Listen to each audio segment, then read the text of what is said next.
Assalamualaikum warahmatullahi wabarakatuh. Alhamdulillah wassalatu wassalamu ala rasulillah ba'd.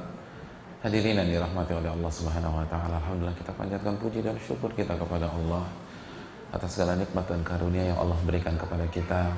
Salawat dan salam semoga senantiasa tercurahkan kepada qudwah kita, uswah hasanah kita baginda Rasulullah sallallahu alaihi wasallam beserta para keluarga beliau, para sahabat-sahabat beliau, dan orang-orang yang istiqomah berjalan di bawah naungan sunnah beliau sampai hari kiamat kelak. Ibu-ibu yang dirahmati oleh Allah, pada pertemuan kali ini kita akan membahas sebuah adab dan akhlak yang universal. Kalau dua pertemuan yang lalu kita membahas akhlak kepada Allah, dan jika pertemuan yang lalu yang terakhir kita membahas adab kepada manusia, maka pada kesempatan kali ini kita akan membahas adab yang kita tujukan kepada Allah, lalu kita tujukan juga kepada manusia. Dan ini adalah kunci sukses para ulama terdahulu, ibu-ibu. Ini kunci sukses bagaimana mereka bisa menjadi akhirat khaliq, orang yang orientasinya akhirat. Akhlak ini adalah kunci bagaimana mereka beribadah nggak pernah bosan, nggak pernah jenuh. Inilah salah satu akhlak yang membuat mereka senantiasa tawadhu di hadapan manusia. Hadirin yang dirahmati oleh Allah, akhlak ini disampaikan oleh Al-Imam Ibnu Qudamah dalam kitabnya Mukhtasar Minhajul Qasidin. Siapa yang menjelaskan, Bu? Ibnu Qudamah. Dan Ibnu Qudamah adalah murid dari ulama besar yang bernama Syekh Abdul Qadir Jailani. Pernah dengar nama Syekh Abdul Qadir Jailani? Pernah ya? Ada hubungan dengan beliau, Bu? Enggak, ya enggak apa-apa. Saudara seiman dan seakidah. Nah, Syekh Abdul Qadir Jailani, sosok yang namanya sudah tidak asing lagi, itu memiliki salah satu murid terbaik yang bernama Ibnu Qudamah. Beliau punya buku yang berjudul Mukhtasar Minhajul Qasidin. Dan buku Mukhtasar Minhajul Qasidin ini adalah intisari dari Ihya Ulumuddin, karya Al-Imam Al-Ghazali. Pernah dengar Ihya Ulumuddin? Pernah ya? Nggak pernah? Oh, ini buku luar biasa di kalangan pesantren. Nah, diringkas, disadur, diambil intisarinya oleh Al-Imam Ibnu Qudamah. Nah, beliau menjelaskan akhlak ini di buku beliau. Kata beliau, la yatimul ma'ruf, kebaikan kita tidak akan sempurna kecuali dengan akhlak ini. Jadi kebaikan kita, baik hablum minallah maupun hablum minan nas. Baik hablum minallah maupun hablum minan nas. Kata beliau, la yatimul ma'rufu illa bithalath. Kebaikan seseorang itu nggak akan sempurna kecuali dengan 3 perkara, 3 akhlak. Yang pertama, bitasghiri. Yang pertama, senantiasa mengkerdilkan apa yang sudah kita lakukan, mengecilkan, menganggap apa yang sudah kita lakukan adalah hal kecil.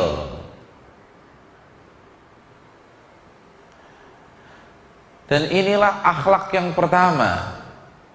Jika ibu-ibu ingin menjadi orang yang sukses saat berinteraksi dengan Allah atau berinteraksi dengan manusia, maka salah satu resepnya, kata para ulama, kita harus senantiasa mengkerdilkan dan menganggap kecil apa yang sudah kita lakukan. Masya Allah. Sebanyak apapun sholat kita, jangan pernah merasa kita mengerjakan sebuah sholat yang istimewa, yang nggak ada tandingannya. Ini tempatnya kegagalan tuh di sini. Jadi walaupun kalau tahajud kerjaannya baca Al-Baqarah, tetap merasa kayaknya belum apa-apa nih yang saya lakukan.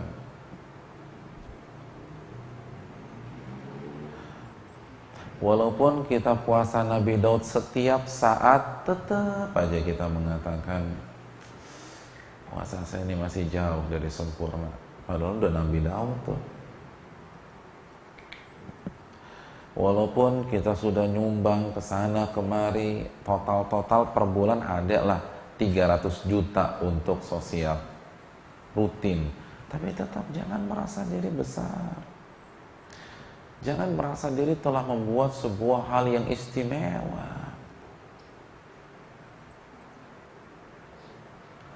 Kita harus selalu mengkerdilkan amal ibadah yang kita lakukan. Itu kunci sukses.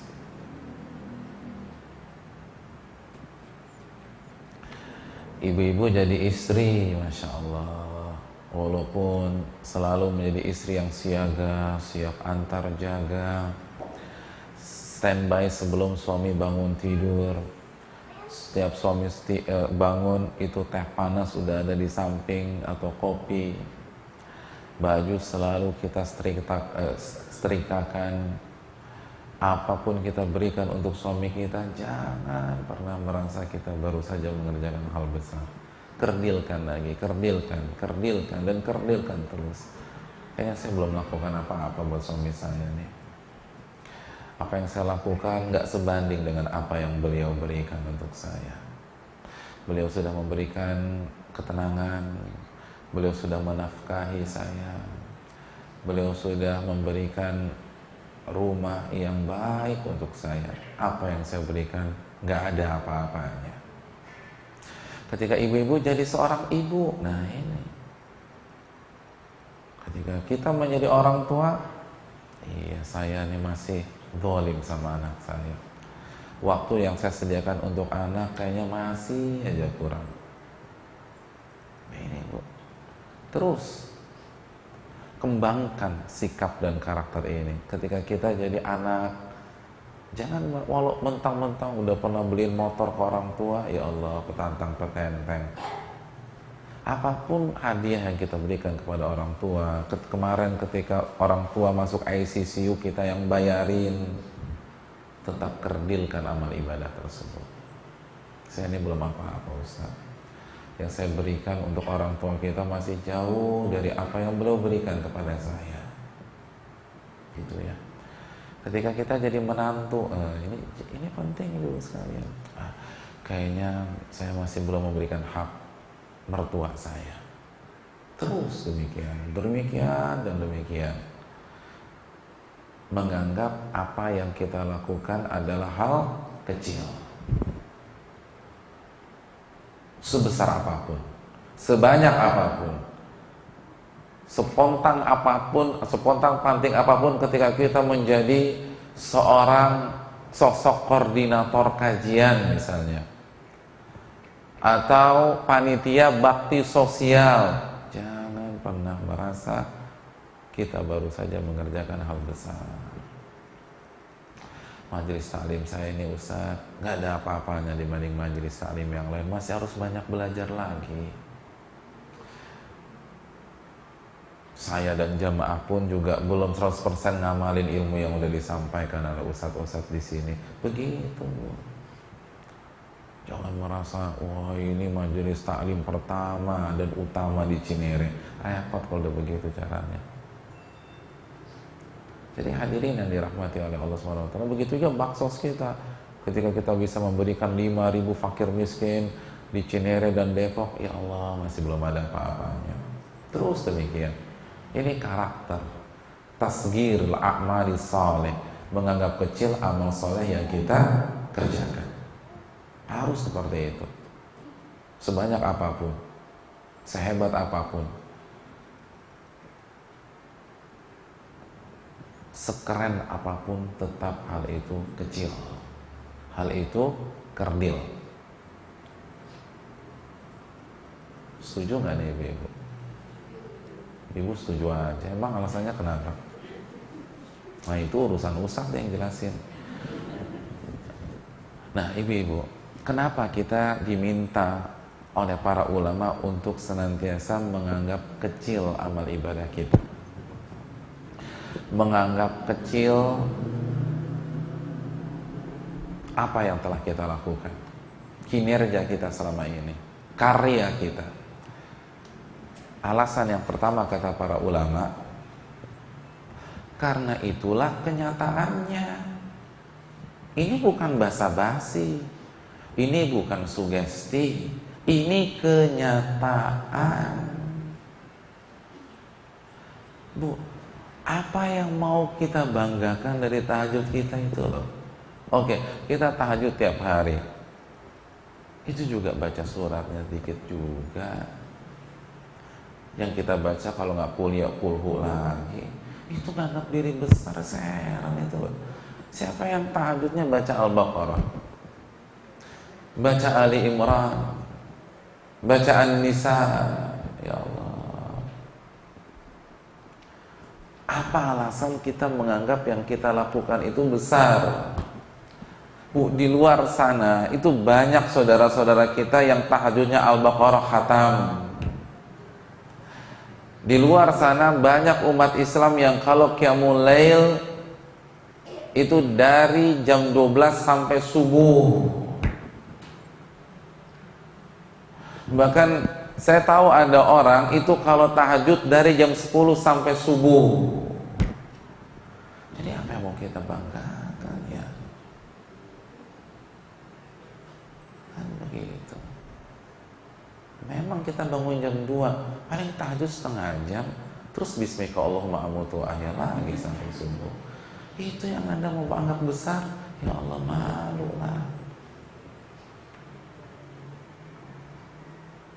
Puasa apa sih yang kita anggap besar? Subhanallah. Paling kita baru puasa Senin Kamis. Nabi Daud juga baru-baru ini aja. Sa'ad bin Abi Waqqas, Abdullah bin Amr bin As, itu setiap saat puasanya Nabi Daud sampai beliau tua, rentah puluhan tahun Nabi Daud.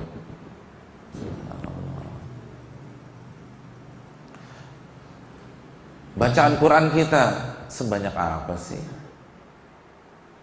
Paling dari ain ke ain, itu kalau mushafnya mushaf lama yang klasik. Kalau mushaf baru paling 1 juz per hari. Itu yang dianggap besar. Ya Allah.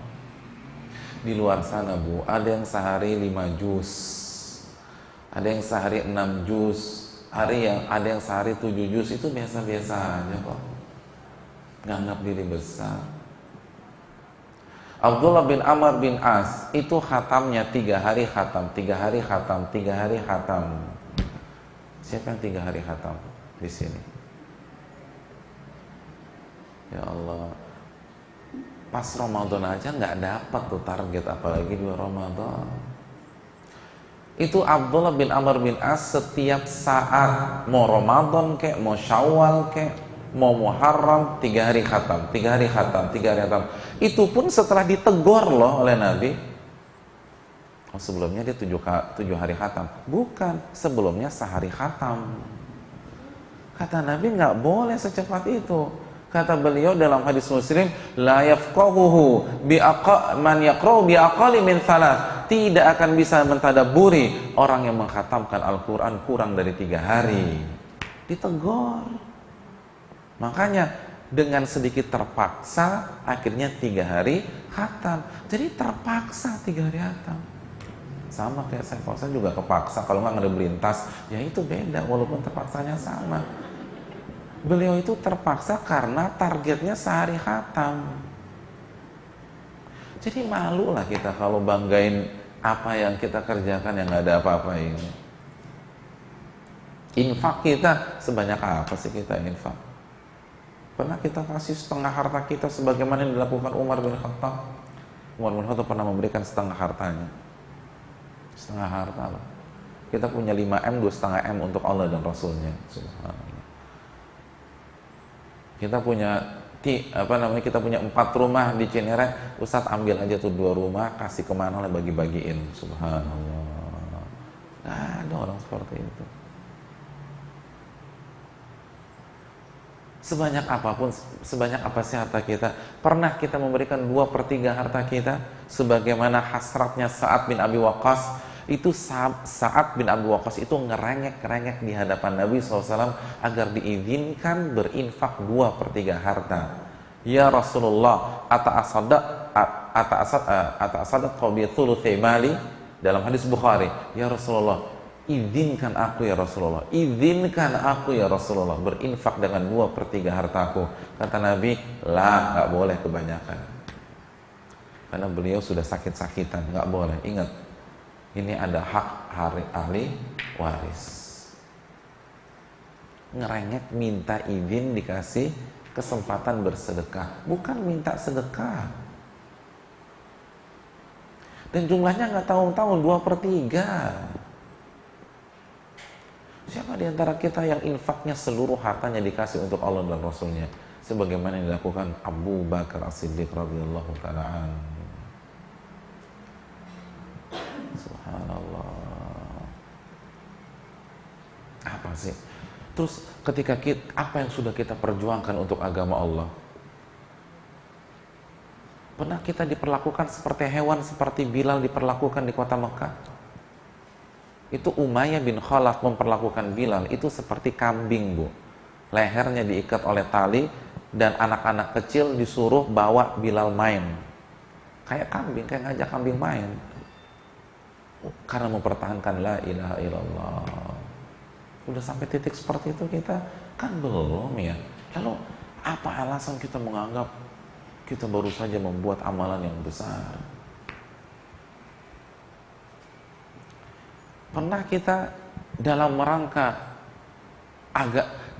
berjuang mendakwahkan agama Allah, mempertahankan agama Allah, jalan kaki Jakarta Bandung misalnya? Kan nggak pernah. Utsman itu pernah hijrah dari Mekah, Ethiopia. Ini orang kaya loh, Bu. Di antara yang hijrah ke Ethiopia, saya Utsman bin Affan, Abdurrahman bin Auf. Dan lihat bagaimana sahabat jalan kaki Mekah Madinah 500 kilo untuk mempertahankan agama.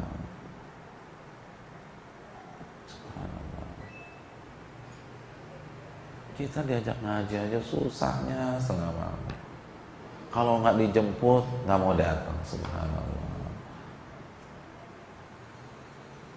Sebagian, bukan ibu-ibu di sini. Kalau di sini rajin-rajin, insya Allah. Jangan tersinggung dulu ya. Kita bicara di luar sana. Jadi ibu sekalian, itu kenyataan memang amal kita kecil. Amal kita tuh kecil, Bu. Ada orang pulang umroh petantang-petenteng, ya Allah malu mas. Anda umroh gimana sih? Kalau standar minimal ulama, sekali umroh 1 kali khatam, itu standar ulama.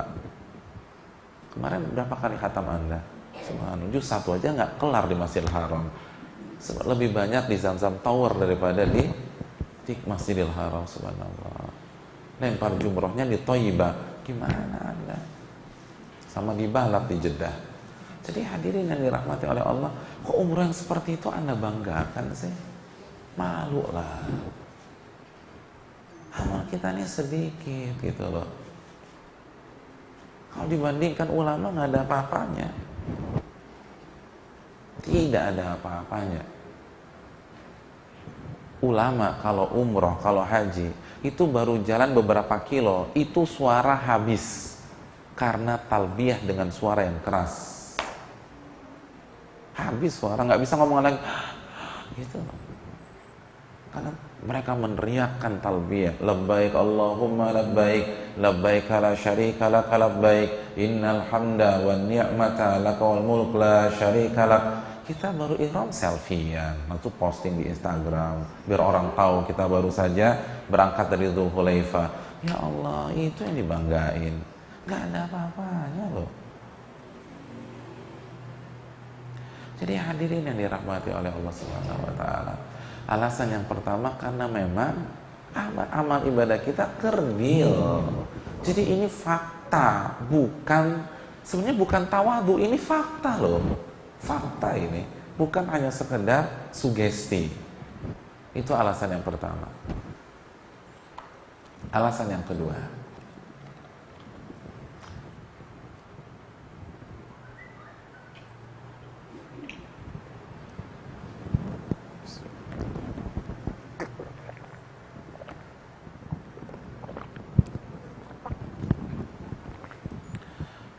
kedua, ketika kita mengkerdilkan usaha kita dan amal ibadah kita, maka kita tidak akan tertarik untuk mengungkit-ungkitnya. Kita tidak akan tertarik membahasnya. Kita tidak akan tertarik untuk memamerkannya. Kita tidak akan tertarik mengeksposnya. Kenapa? Karena yang kita lakukan hanyalah hal kecil.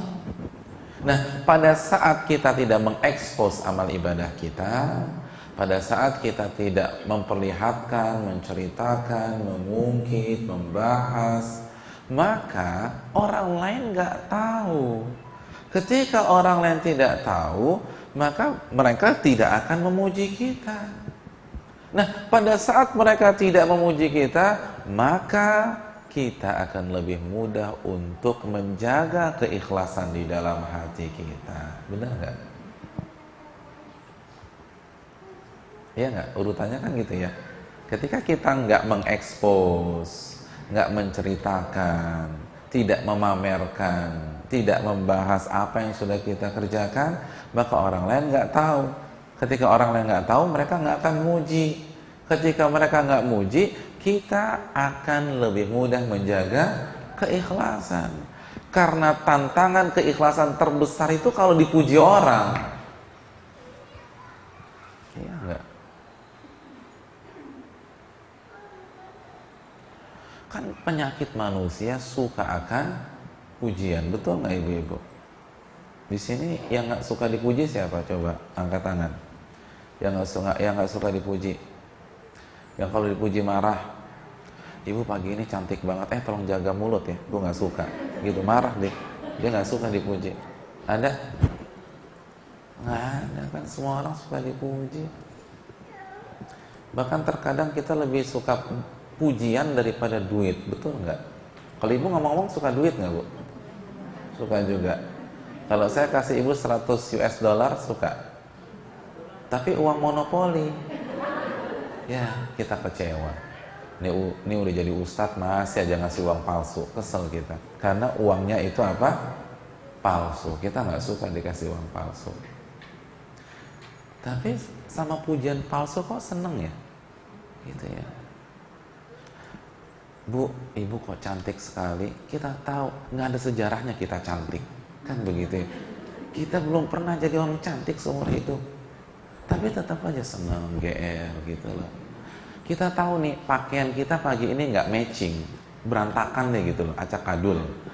Tapi ketika ketemu teman, ibu cantik banget, bisa aja nih nggak matching kok. Seluruh warna kalau ibu pakai tuh cocok aja. Oh itu udah GR tuh. Padahal itu nih nggak matching banget. Subhanallah. Ya itu manusia tuh. Jadi manusia itu menerima pujian apapun yang dikatakan orang, walaupun dia tahu dia nggak pantas dapatinnya, walaupun dia tahu ini palsu nih. Ada istri usia 103 tahun dibilang sama suaminya, yang kamu dari hari ke hari tambah cantik aja. Kira-kira senyum-senyum nggak? Senyum, walaupun mas gombal banget, tapi seneng gitu loh. Walaupun itu nih gombal, nggak ada sejarahnya, dari tahun ke tahun itu tambah cantik, wanita tuh nggak ada, apalagi usia 103 tahun, kan begitu. Tapi kita senang dipuji, subhanallah. Jadi hadirin yang dirahmati oleh Allah Subhanahu Wa Taala, itulah manusia, bahayanya tuh di sana. Makanya ini penting deh. Kita harus anggap amalan kita ini nggak ada apa-apanya, biar ini yang diterima oleh Allah. Karena kalau orang udah muji ya parah udah nggak susah ngontrol diri itu susah, ngontrol gejolak itu susah. Subhanallah. Jadi hadirin yang dirahmati oleh Allah, ketika kita menganggap amalan kita ini kecil, kita nggak tertarik menceritakan. Sama kan ketika liburan gitu loh, ya nggak? Ketika ibu liburan kemarin keliling Eropa, mulai dari Amsterdam biasanya, terus muter gitu. Pulang-pulang bisa mingkem nggak? Nggak bisa, cerita udah sana kemarin, semangat banget. Susah mingkem tuh susah banget. Tapi kalau liburan kemarin cuman ke pasar Jumat, ada yang cerita-cerita, subhanallah, nggak ada yang tertarik, malu ada. Malu masa ke pasar Jumat yang diceritain. Pasar Jumat masih ada nggak sih sekarang? Masih kan? Subhanallah.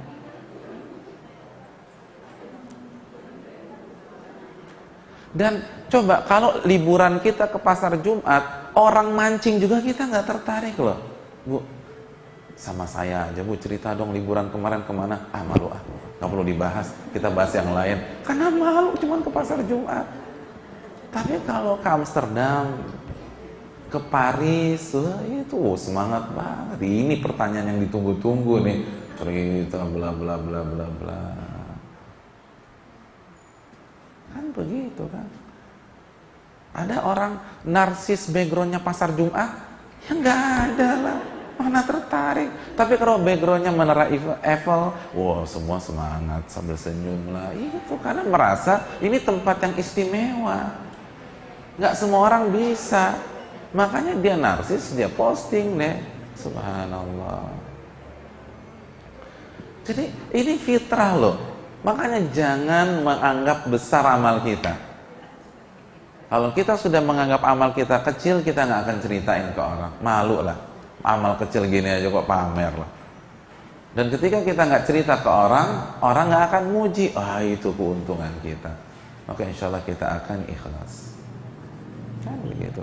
Kita punya anak asuh 50 orang, udah mingkem deh. Baru 50 orang kok bangga. Bilang begitu ke diri kita. Ini nggak ada apa-apanya. Di luar sana ada yang 1.500 anak yatim, dia tanggung. Ada yang 200.000 anak yatim, dia tanggung. Santai-santai aja. Kita baru 50 cerita ke satu RT tahu kita punya. Nggak perlu lah diri yang dirahmati oleh Allah. Jadi terus menganggap diri kecil. Kecil, artinya amalan kita tuh nggak ada apa-apanya. Amalan kita tuh kerdil. Itu hadirin yang dirahmati oleh Allah. Itu alasan yang kedua. Alasan yang ketiga, kalau kita bisa menerapkan konsep dan akhlak ini,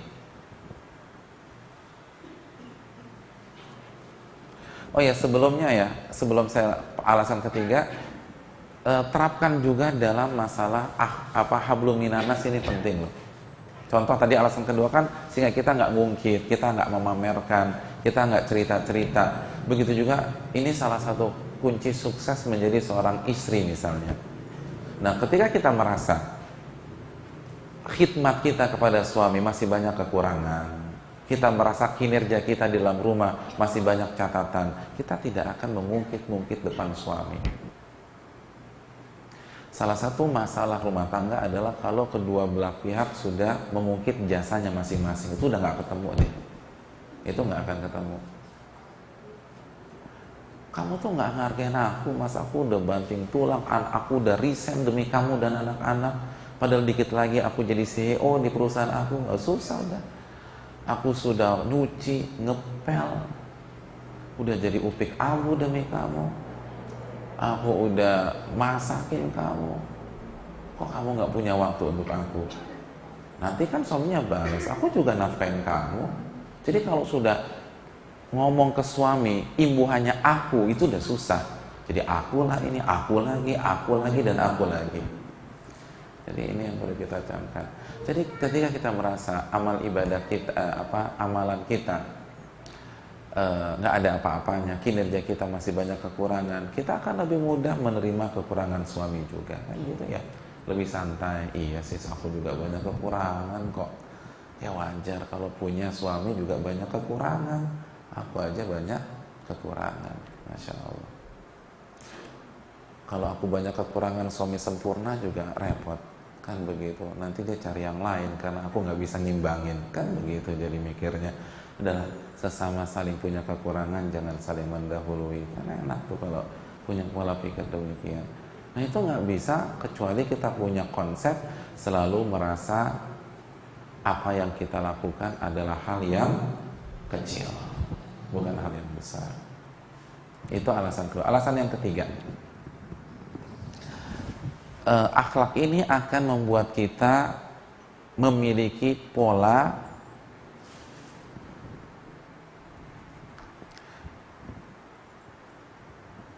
lebih fokus mengerjakan kewajiban daripada menuntut hak.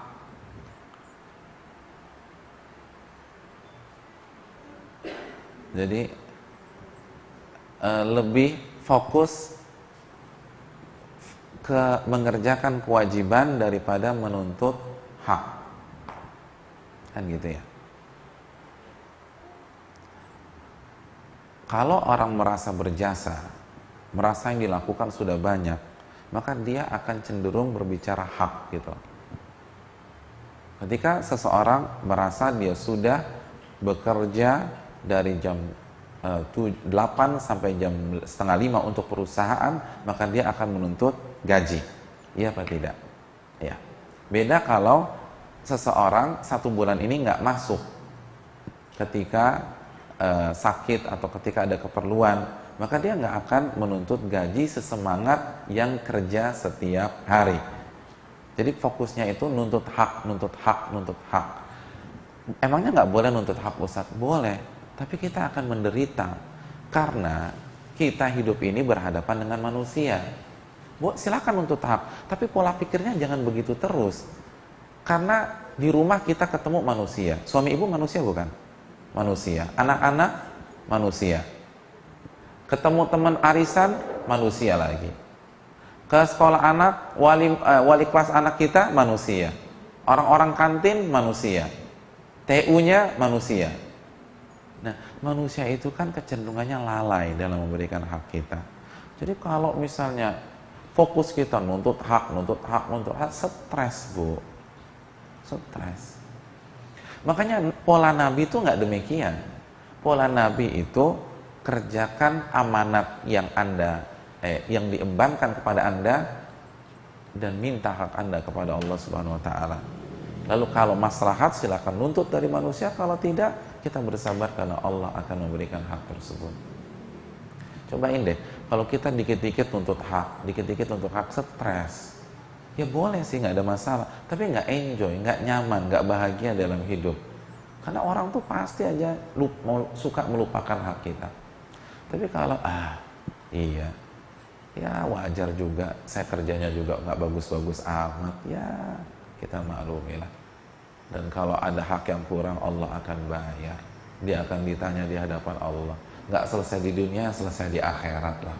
Enak kan hidup seperti itu. Jadi ini yang perlu kita camkan. Itu tadi, kalau kita menjadi seorang istri, kita nggak akan menuntut kesempurnaan dari suami kita. Suami kita harus menunaikan seluruh hak kita, karena kita tahu diri. Iya ya, kita aja nggak memberikan seluruh hak suami kita. Kita masih nada tinggi gitu loh. Siapa yang nggak pernah marah sama suaminya? Coba angkat tangan. Ya nggak pernah marah sama suaminya. Ya nggak pernah banting sesuatu selama nikah 20 tahun.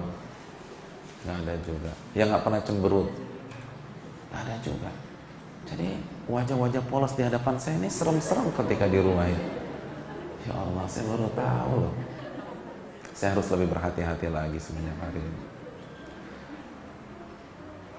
Nah, oleh karena itu ketika kita mikirnya arahnya ke sana, ketika suami terkadang temperamen, bawa masalah kantor ke rumah, kita yang jadi kambing hitam, ya wajar juga, saya juga kadang-kadang suka lost control.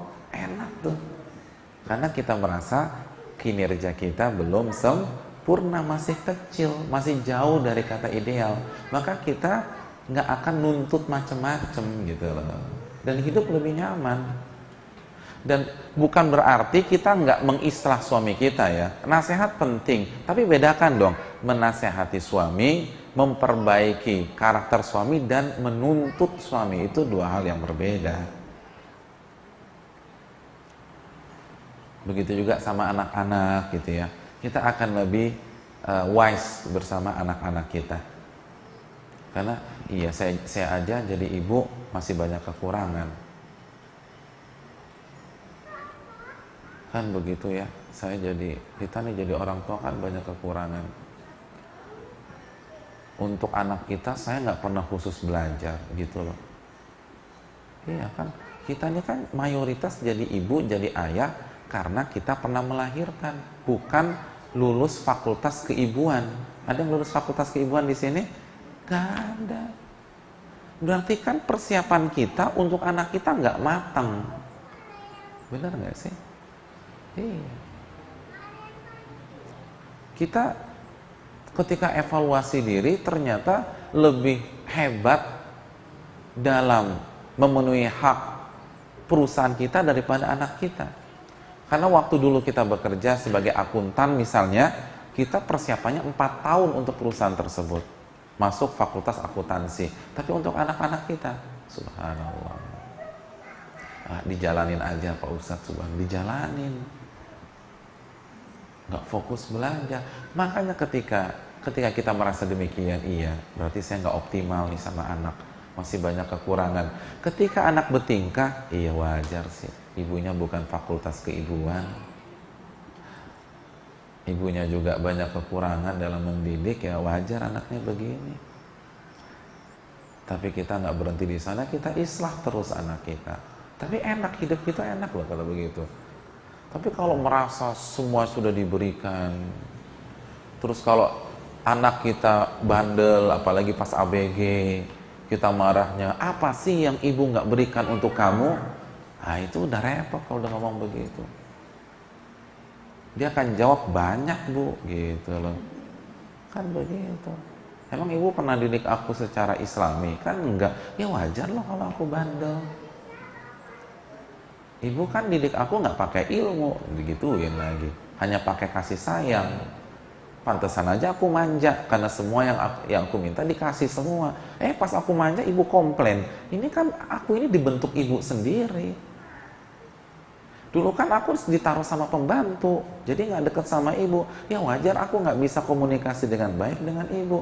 Repot kalau udah begitu. Iya benar juga ya. Subhanallah.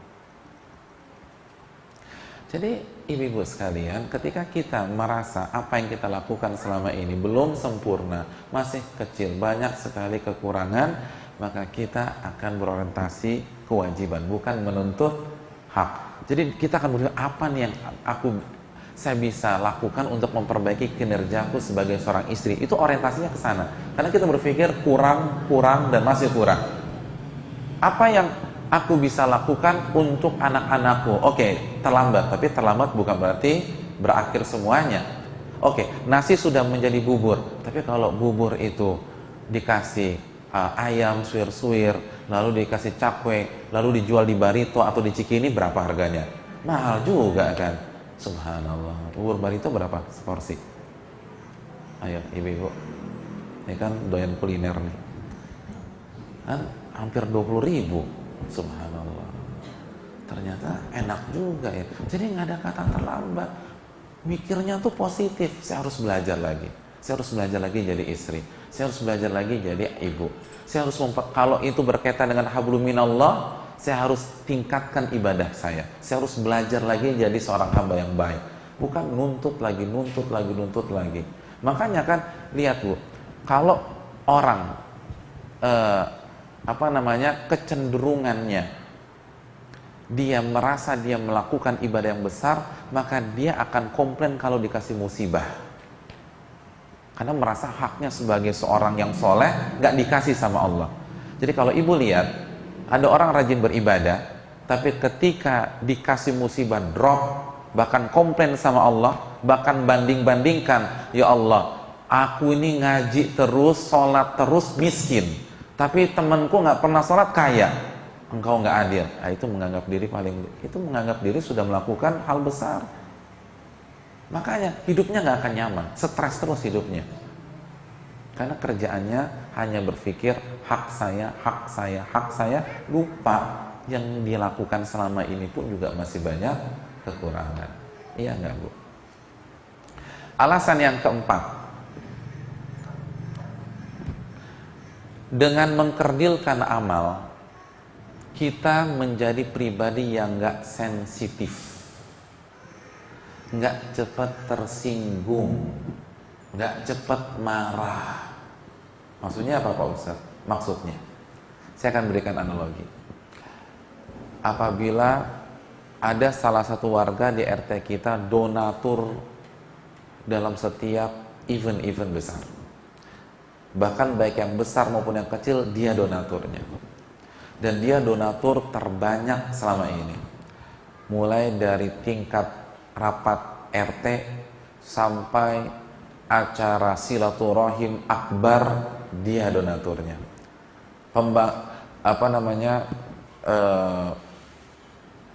Pengaspalan jalan, dia donaturnya. Yang memperjuangkan musola dibangun oleh pihak pengembang, dia yang neken. Ketika ada masalah, dia yang damaikan. Oh, bantuannya luar biasa. Tiba-tiba suatu ketika ada rapat RT, dia lupa diundang.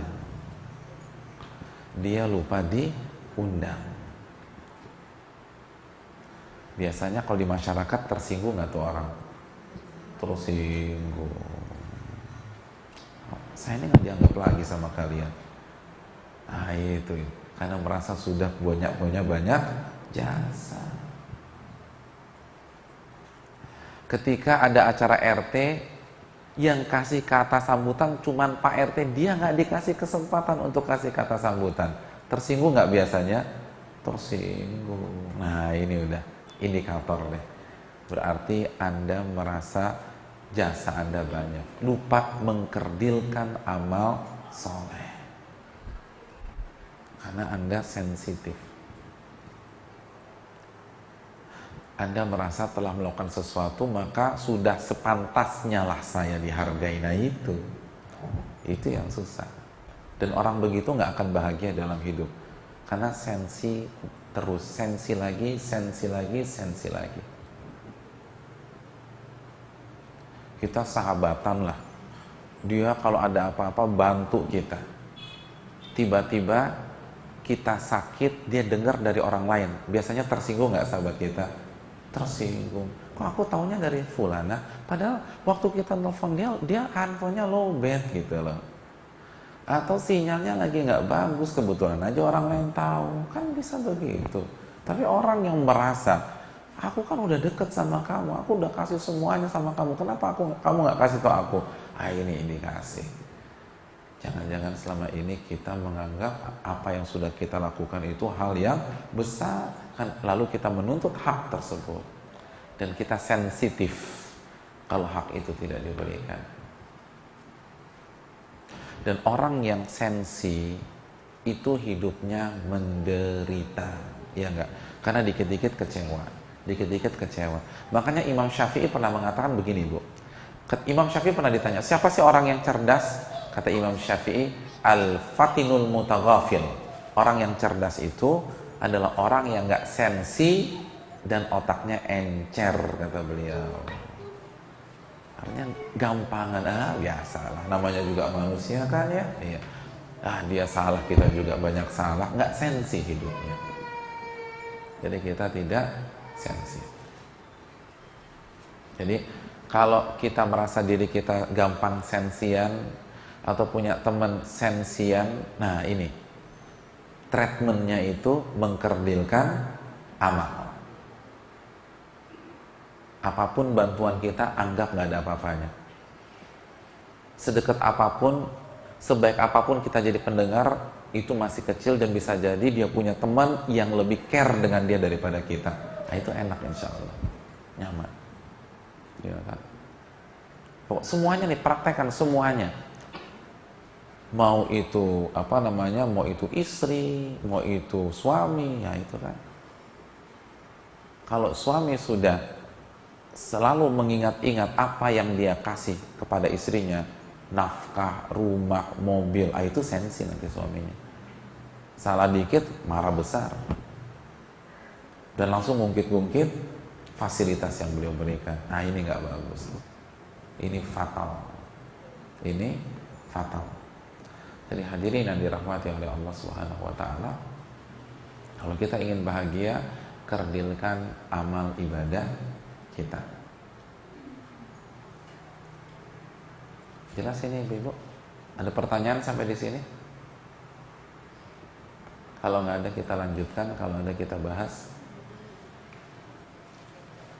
Ada pertanyaan?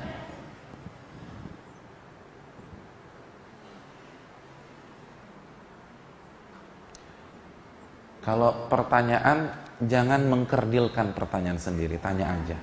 Kayaknya pertanyaan saya nggak bermutu, saya minder Pak Ustaz. Orang lain aja jangan. Kalau bertanya ini menuntut ilmu, cuek aja, tanya. Walaupun mungkin kita anggap percayaan kita nggak berkualitas, tanya aja deh. Ada pertanyaan? Ya silakan Bu. Waalaikumsalam. Ustaz, berkaitan dengan adab, saya mau tanya, sebenarnya kasus yang saya alami sendiri. Jadi saya menyekolahkan anak itu dulu saya pikir sekolah itu bagus, jadi memang secara akademik itu bagus. Tapi setelah 2 tahun saya jalani itu, saya merasakan tuh akhlak guru-gurunya itu kurang. Contohnya aja kayak misalnya dulu kan karena sekolah itu memang fokusnya tuh kan keunggulannya bahasa Arab dan hafalan Quran, dan kata orang tua murid yang senior, maksudnya anaknya kelasnya udah tinggi tuh, dulu tuh nggak ada kayak acara-acara kayak fashion show di masjid. Nah sekarang ini mulai ada itu dan banyak lah yang semacam itu gitu Ustaz. Dan kalau misalnya kita kritik ke ustazahnya, ustazahnya itu marah gitu, jadi menganggap orang tua yang lain tuh nggak ada masalah seperti itu. Yang merasakan ini kan beberapa teman juga gitu. Terus akhirnya beberapa teman itu berpikir untuk memindahkan karena alasannya itu kayaknya udah nggak nyambung apa yang kita ajarin di rumah sama yang di sekolah terapin gitu. Nah kalau menurut pandangan Ustaz itu bagaimana?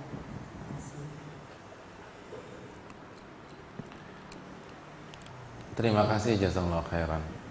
Ini menarik nih, masalah sekolah ya. Hadirin yang dirahmati oleh Allah Subhanahu wa taala. Kalau saya pribadi bicara tentang masalah sekolah, tapi ini pandangan pribadi ya. Kalau misalnya salah, buang aja. Kalau mungkin ada yang kasih masukan, insya Allah saya terima dengan dalil. Tapi kalau kita lihat sirah Nabi SAW,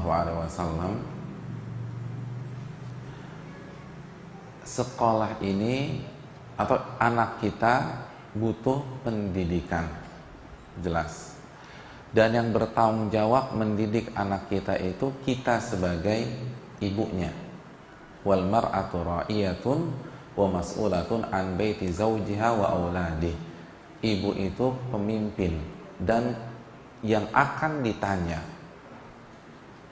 jika berkaitan dengan masalah-masalah rumah dan anak-anak.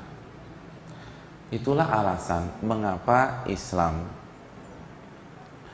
mengarahkan wanita itu nggak kerja. Wanita itu di rumah, waqarna fi buyutikunna, tinggallah di rumah kalian. Bukan disuruh tidur, bukan. Atau disuruh arisan, sampai arisannya sebulan ada 5, ada 6, ada 7, bukan. Bukan disuruh nonton sinetron, apalagi Mahabharata, bukan. Dia disuruh mempersiapkan dirinya sebagai seorang istri dan ibu semaksimal mungkin, karena tanggung jawab ke depan dan yang sekarang itu besar. Tugas ibu-ibu mencetak generasi, dan itu susahnya minta ampun. Kalau ibu jadi programmer, ibu tinggal tahu rumusnya, copy paste, selesai. Tapi kalau anak enggak. Ibu jago dalam menghandle anak pertama, anak kedua beda 180 derajat dengan anak pertama. Jadi ibu-ibu yang dirahmati oleh Allah SWT, ini yang dilupakan. Jadi sebagian wanita berpikir ketika Islam itu mengarahkan mereka lebih di rumah atau nggak bekerja, dipikir Islam itu kontra dengan kesuksesan wanita. Jawabannya enggak. Islam adalah agama yang diturunkan oleh pencipta ibu-ibu sekalian. Dan Allah Maha tahu kebahagiaan sejati seorang wanita adalah ketika bersama suami dan anak-anaknya, daripada di hadapan gadget, komputer atau laptopnya. Itu yang pertama. Dan yang kedua, dia harus benar-benar serius mempelajari tentang anak-anaknya. Jadi bukan suruh santai, bukan. Ustadz, anak saya ini S2, Ustadz. Masa jadi ibu rumah tangga? Saya ingin bertanya ya kepada ibu-ibu yang dirahmati oleh Allah Subhanahu wa taala. Ibu lebih milih mana? Jadi ada seorang ibu tuh bilang begitu. Kan dia punya anak perempuan nih. Dia punya anak perempuan. Ustadz, saya setuju sih, bener. Tapi kan anak saya udah terlanjur S2. Masa jadi ibu rumah tangga aja tidak berkarir? Terus saya tanya, Bu, anak ibu kemarin sekolah. Waktu anak ibu sekolah SD misalnya, ibu lebih milih mana? Sekolah yang guru-gurunya S1 atau sekolah yang guru-gurunya S2? Ya jelas S2 lah Pak Ustadz, tambah bagus. Ya udah, terapkan aja ke cucu ibu.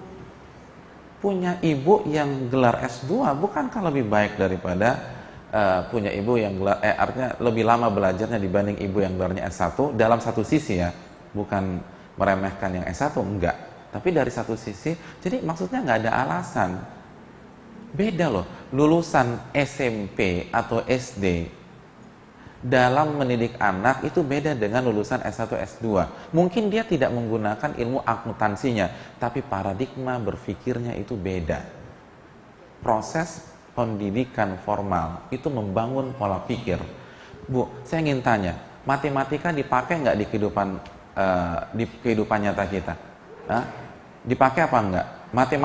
Matematika di SMA, di S1, S2 dipakai apa enggak? Saya ingin bertanya, siapa yang kalau belanja pakai rumus Pitagoras? Nggak ada, nggak dipakai. Tapi kenapa kita belajar matematik? Karena matematik membangun paradigma berpikir, logika berpikir yang dibangun matematik. Bukan rumus-rumus itu, bukan. Kecuali kalau kita masuk ke bidang-bidang tertentu. Tapi untuk kehidupan itu membangun paradigma berpikir, dan itu penting. Sehingga ketika anaknya sakit, dia punya paradigma berpikir yang tepat. Dia harus bagaimana tek itu masuk.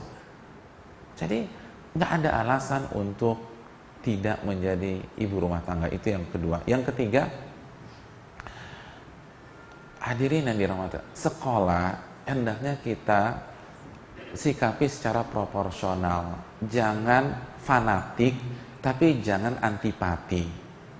Tidak semua program sekolah itu bagus, sebagaimana tidak semua program sekolah itu salah.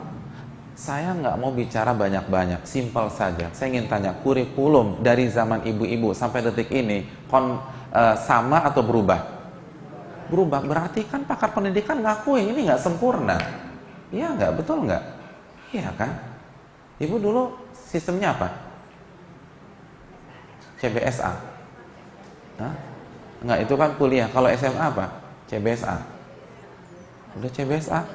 Sebelum, iya itu zaman saya. Masa kita sama satu generasi? Saya nggak mau juga. Begitu.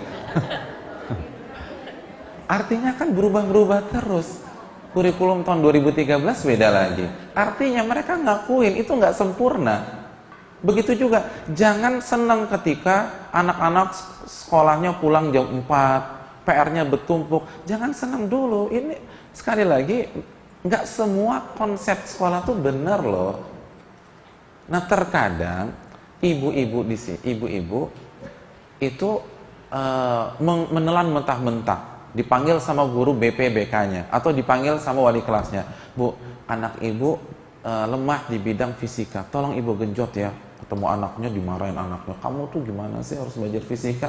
Kan nggak harus demikian gitu loh. Einstein aja divonis bodoh sama guru SD-nya, jadi pintar tuh. Bill Gates saja nggak lulus S1, kekayanya 1.000 triliun. Ibu-ibu sekalian, silakan sekolah, tetapi tidak harus setiap program sekolah kita ikuti. Dan untuk menjadi sukses di dunia, sekali lagi, ini pandangan saya, mohon dikoreksi kalau salah, tapi saya sampai detik ini sangat yakin, untuk sukses di dunia itu mudah. Mudah bukan menggampangkan. Untuk sukses di dunia, kita tidak harus menguasai seluruh ilmu pengetahuan. Untuk sukses di dunia, kita tidak harus mengetahui matematika IPA, fisika, rumus kimia etanol, atau rumus kimia metanol. Ya apa tidak? Benar apa enggak sih? Ya ya. Subhanallah. Betul enggak? Nah, ibu masih tahu rumus etanol? Nah, tahu, sukses beliau di dunia. Alhamdulillah. Semoga rezekinya semakin diberkahi oleh Allah Subhanahu wa taala. Nggak tahu rumus etanol. Dan di dalam kubur nggak ditanya, etanol apa? Loh, nggak ditanya. Masih ada yang ingat rumus jajaran genjang luasnya berapa? Lupa. Tapi ibu-ibu sukses, alhamdulillah. Jadi ibu-ibu sekalian, tapi kan paradigma sekolah apa? Harus ranking 1, eksaknya harus bagus, betul nggak? Dan ibu ketika terima rapot, ketika dikritik guru, terbawa ke rumah, akhirnya anaknya diomelin. Padahal mungkin bakatnya bukan di sana. Bu, untuk sukses di dunia, kita cuman perlu menguasai satu bidang. Kita akan sukses di dunia. Satu bidang. Dan bahkan bidang itu kadang-kadang bisa diperinci lagi. Setuju nggak sih? Untuk sukses di dunia, kita nggak harus jago semuanya. Cukup jago di bidang masak aja kita bisa sukses di dunia. Dan nggak perlu masakan Padang yang jelimet itu. Ibu jago gado-gado aja, ibu sukses di dunia. Saya ingin tanya, omset gado-gado Boplo berapa? Itu gado-gado doang loh. Jadi ibu nggak usah jago ketoprak, nggak usah jago lontong sayur. Ibu jago gado-gado aja. Ibu pelajari gado-gado selama 5 tahun. Sehingga ibu tahu resepnya, ibu sukses di dunia loh. Iya nggak? Benar nggak sih? Iya kan? Saya ingin tanya, bubur ayam Cikini omsetnya berapa? Bubur ayam doang itu loh. Konsepnya berapa? Ada di sana mesen steak? Nggak ada. Mesen iga bakar? Nggak ada. Bubur ayam.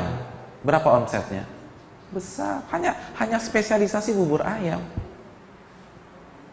Bebek Selamat omsetnya berapa? Cuman bebek. Kalio lah, kalio. Itu kan bebek.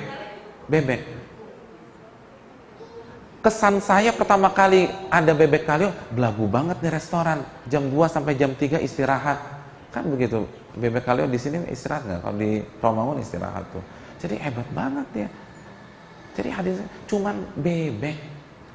Ibu nggak usah jago macam-macam, jago sate kambing saja.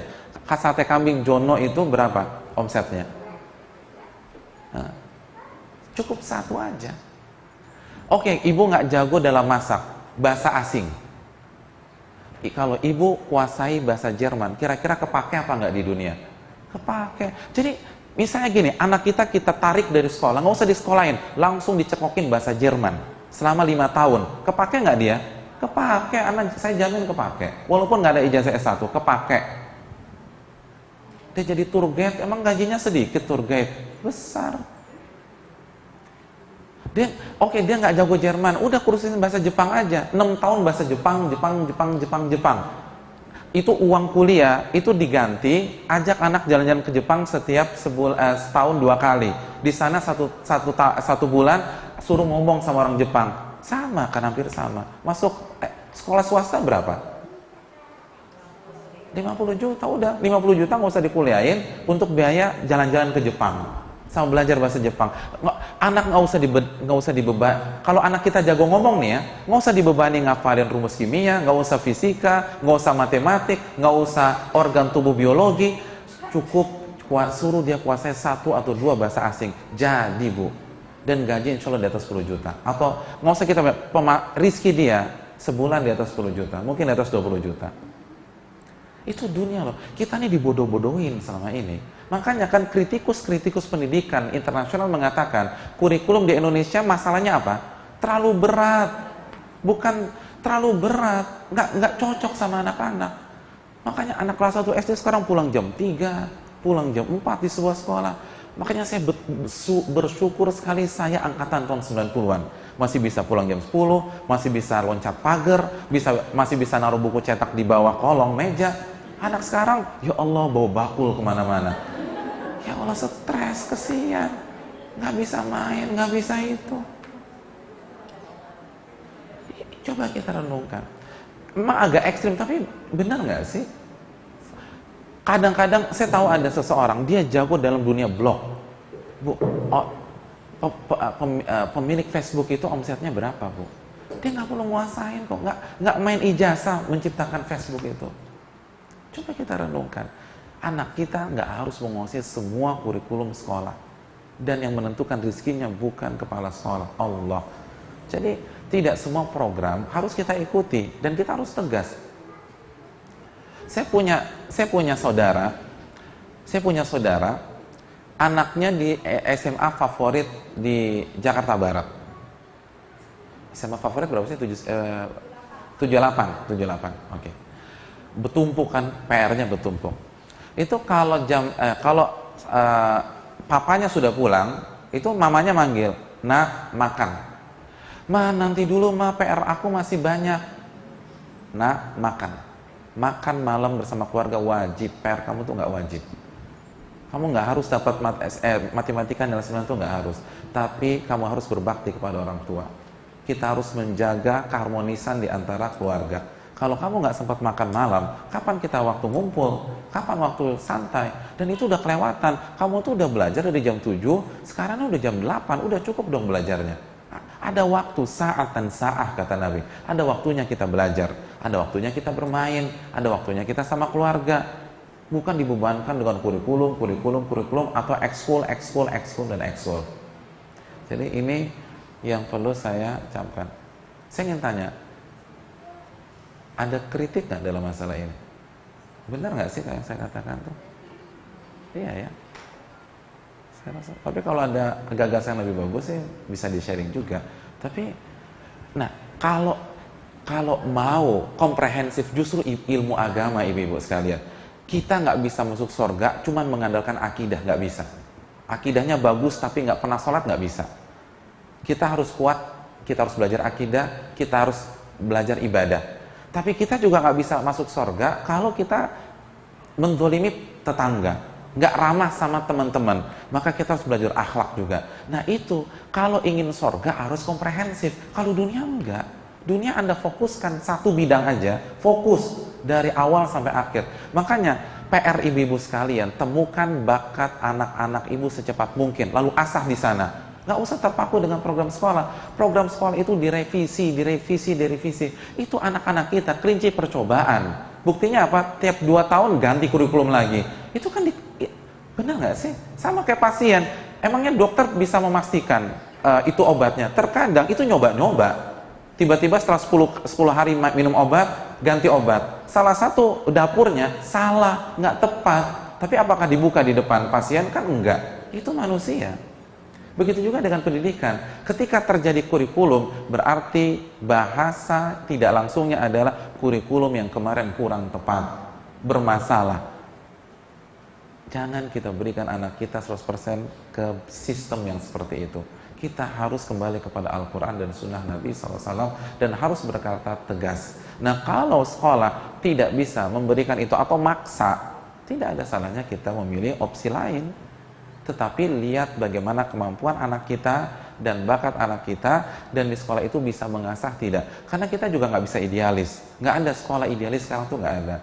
Sehingga PR ibu-ibu sekalian, temukan bakat anak-anak secepat mungkin, lalu dukung, support, sediakan atau cari sekolah yang paling mendukung bakat tersebut, lalu dia akan menjadi orang sukses di dunia insyaallah ta'ala.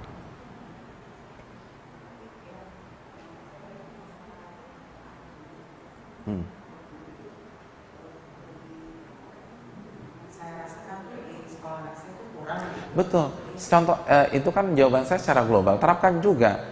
Kalau contoh misalnya akhlak buruk, kalau misalnya anak kita bisa kita bentengi di rumah tentang hal-hal tersebut, dan sekolah memiliki konsep yang dibutuhkan anak kita, dan akhlak guru kita tersebut, akhlak guru-guru tersebut tidak akan memberikan efek buruk kepada anak kita, silakan lanjutkan. Tapi kalau misalnya anak kita akan rusak akhlaknya, sistemnya juga nggak bagus-bagus amat, terus ada sekolah lain lebih bagus, maka nggak ada salahnya kita berpikir demikian.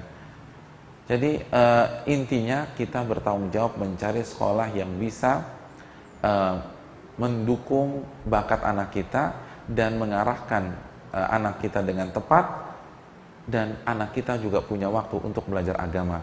Sudah tidak ada atau sudah jarang ada madrasah atau TPA sore di Jabotabek. Kenapa? Karena pulang jam 4, pulang setengah 5, padahal itulah kunci sukses anak-anak di akhirat.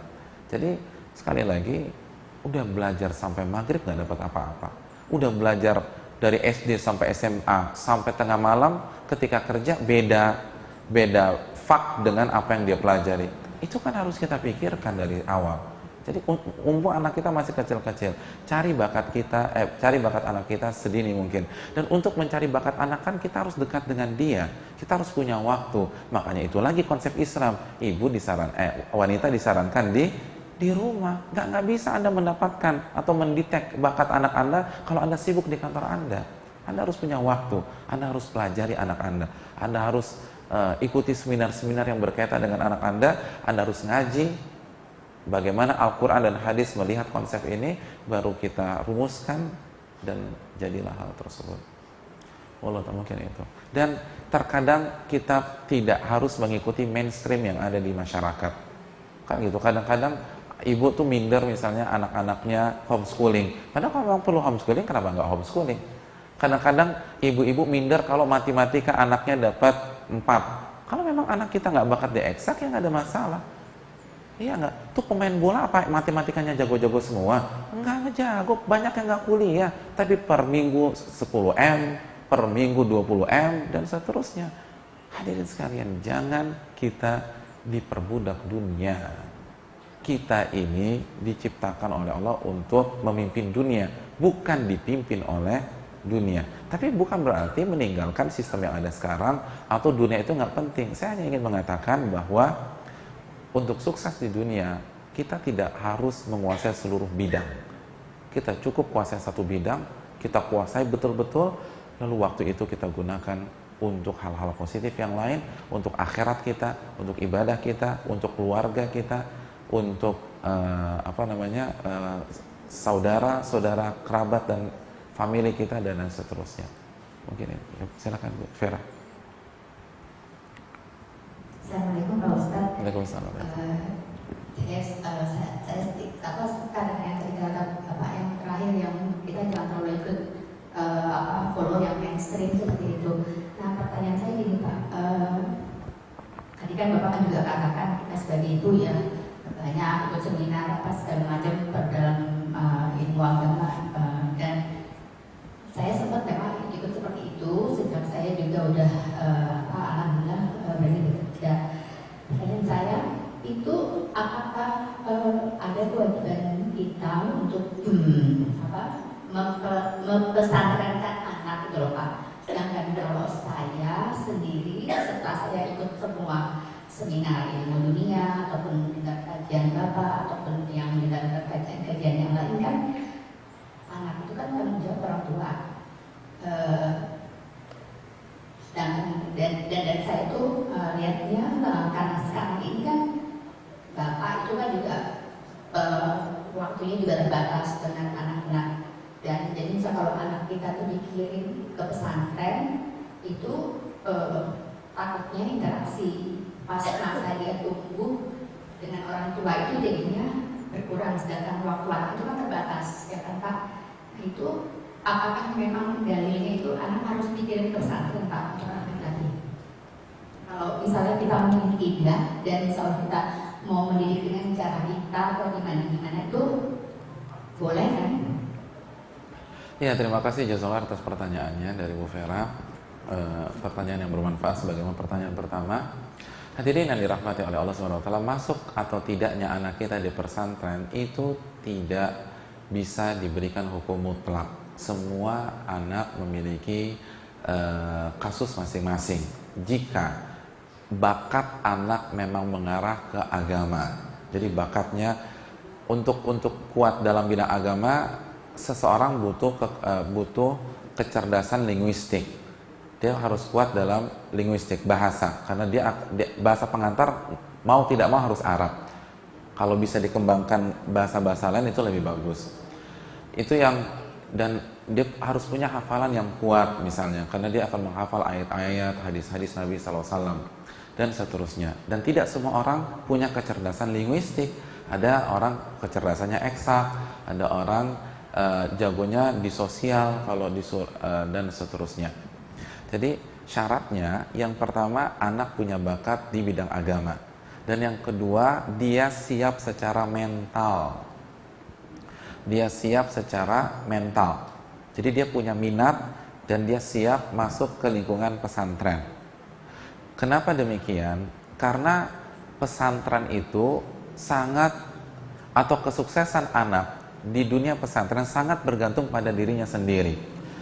Kita sangat bersyukur dengan pesantren-pesantren yang ada. Jazakumullahu khairan.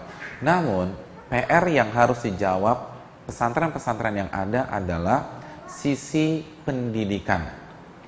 Karena banyak pesantren lebih mengandalkan transfer ilmu dibanding sisi pendidik ya. Artinya pendidikan bukan hanya sekedar menghafal, bukan hanya sekedar memberikan knowledge kepada anak, tapi mendidik komprehensif, ya karakter, ya perhatian, ya attitude, ya akidah dan lain seterusnya.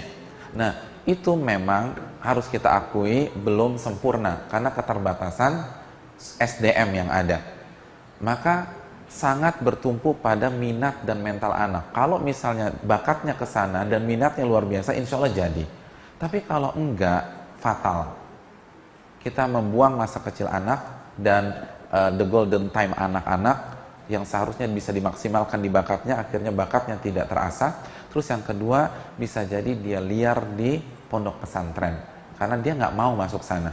Saya ada ibu-ibu itu yang nyesel banget mensekolahkan anaknya ke pesantren. Kenapa? Karena ternyata ini hanya obsesi dia, anaknya nggak siap. Dan anaknya sangat dekat dengan dia, anaknya nggak mau pisah dengan orang tuanya. Begitu dimasukkan ke pesantren, anaknya berpikir saya dibuang oleh ibu saya. Semenjak itu bandelnya minta ampun. Bandelnya minta ampun. Dan sampai detik ini, anaknya itu mentato punggungnya dengan tato yang permanen. Tujuannya apa? Hanya membuat mama marah. Jadi tujuan itu yang juga yang menjadi pikiran saya takutnya nanti rasanya gini, perasaan mama kan gak ada kerjaan yang gimana kok ada di rumah, kok tiba-tiba aku harus dikirim ke sekolah boarding school atau gimana segala macam. Walaupun misalnya kita bilang tapi ini bagus buat kamu gimana, tapi saya sendiri pun juga secara pribadi bilang saya kan juga kerjaan juga nggak banyak, maksudnya ngurus anak ini sama bisa. Nah itu yang juga yang jadi pikiran iya, saya. Betul.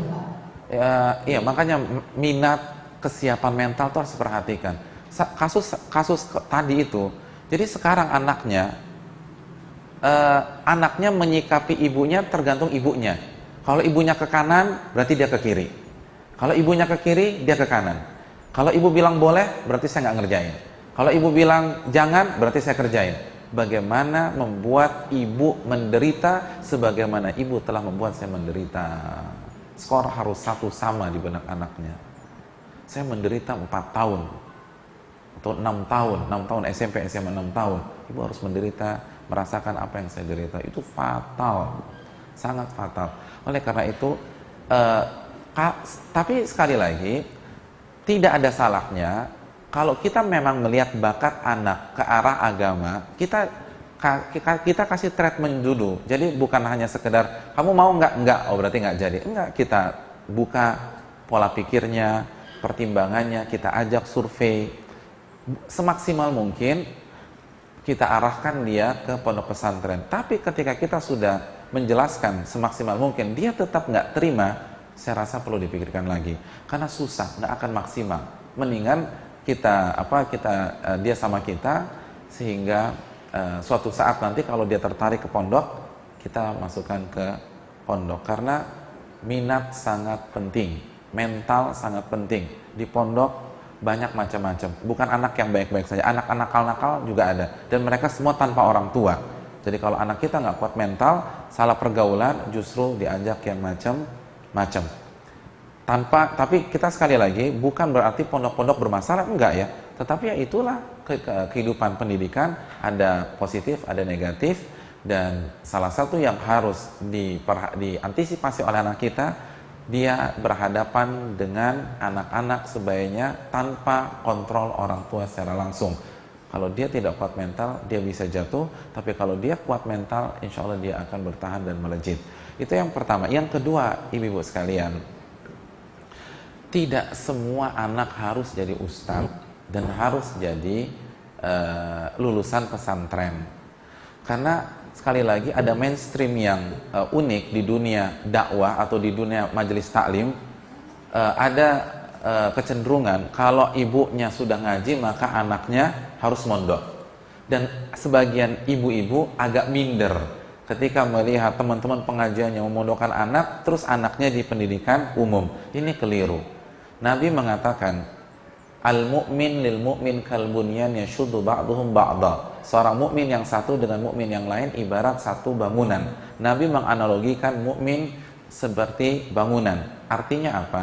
Yang namanya bangunan harus terdiri dari baja ringan, harus terdiri dari bata, harus terdiri dari batu kali, harus ada airnya, harus ada semen, harus ada genteng, dan seterusnya. Begitu juga di dalam komunitas umat Islam, harus ada yang berperan sebagai baja ringan, harus ada yang berperan sebagai genteng, harus ada yang berperan sebagai semen, harus ada yang berperan sebagai pasir, harus ada yang berperan sebagai batu kali. Penerapannya apa? Harus ada yang berperan sebagai ustadz, betul. Harus ada yang berperan sebagai ekonom muslim, harus ada yang berperan sebagai birokrat yang takut kepada Allah, harus ada yang berperan sebagai sosiolog, harus ada yang berperan sebagai dokter. Kalau semua jadi ustadz, ibu-ibu periksa kandungan sama siapa? Repot kan? Kalau sakit gigi sama siapa? Kalau semuanya jadi ustadz, nggak bisa. Makanya ibu-ibu sekalian, ulama tidak memasukkan seluruh anaknya ke pondok. Saya pernah beberapa kali mendampingi beberapa ulama pada saat ada daurah, dan saya tahu benar sebagian anaknya ada yang jadi dokter, ada yang jadi insinyur. Jadi mereka nggak maksa harus semua masuk pondok, nggak ada. Tapi basic mereka harus kuat. Jadi basic agama mereka harus kuat. Terus silakan anak itu berkarya untuk kemaslahatan Islam dan kaum muslimin. Makanya ibu-ibu sekalian, yang perlu kita camkan, tidak semua sahabat jadi pakar atau ulama dalam bidang tertentu. Dan Nabi luar biasa. Nabi tahu persis bagaimana memanfaatkan umat Islam. Lihat, tidak semua sahabatnya dianjurkan menghafal hadis. Yang disuruh menghafal hadis hanya beberapa orang, seperti Abu Hurairah. Tapi Abu Hurairah faknya di hadis. Nabi tidak arahkan ke fikih. Di fikih ada Mu'adz bin Jabal. Di tafsir ada Abdullah bin Abbas. Dalam masalah perang, Nabi punya Khalid bin Walid. Nabi tidak pernah menunjuk Mu'adz bin Jabal sebagai panglima perang, karena bukan faknya, dia di fikih. Sebagai panglima perang ada Khalid bin Walid, ada Usama bin Zaid, ada Hamzah. Itu masalah panglima perang. Nabi punya pakar budaya dalam diri Abu Bakar As-Siddiq. Makanya kalau Nabi dakwah di kota Mekah, Nabi selalu didampingi Abu Bakar As-Siddiq. Begitu ketemu kabilah, Nabi nanya, minta bocoran. Ini kabilah siapa nih? Lalu Abu Bakar menjelaskan, ini kabilah fulan, dari fulan. Lalu kepala kabilahnya namanya fulan. Dia bapaknya ini. Sehingga ketika Nabi bicara dengan mereka, Nabi nyambung. Gimana kabar bapakmu tuh, si fulan? Kok tahu ya Muhammad ya? Padahal dapat bocoran dari Abu Bakar As-Siddiq, pakar budaya orang Arab. Lalu Nabi punya beliau punya sekretaris dari dalam diri Anas bin Malik. Jadi sekretaris itu dipegang oleh Anas bin Malik. Nabi punya tim yang sangat solid, dan Nabi tidak arahkan semua ke hadis, Nabi tidak arahkan semua ke fikih, Nabi tidak arahkan semua ke tafsir dan seterusnya. Semua harus berkiprah sesuai dengan bakatnya masing-masing. Bahkan Abu Darda, bukan Abu Darda, Abu Dzar itu pernah dilarang menjadi hakim oleh Nabi. Wahai Abu Dzar, jangan jadi hakim. Kenapa? Nggak bakat Abu Dzar jadi hakim.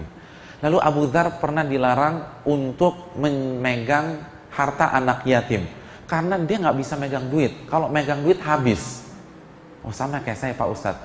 Mungkin ada kesamaan, tapi sisinya beda. Abu Dzar kalau megang duit itu langsung sedekah sana, sedekah sini, sedekah sana, sedekah sini, sedekah sana. Jadi uang habis. Jadi kalau dikasih harta anak yatim, seminggu habis dibagi-bagiin sama dia. Bukan dibelanjain kayak kita, dibagi-bagiin. Makanya Nabi larang dia untuk memanage harta anak yatim. Wallahu ta'ala misal. Jadi anak kita tidak harus semua masuk pondok. Tapi tidak semua memboikot pondok. Ada yang di pondok, ada yang di fakultas teknik, ada yang di fakultas kedokteran dan seterusnya. Cukup? Atau ada pertanyaan lain? Ya, sudah jam 12.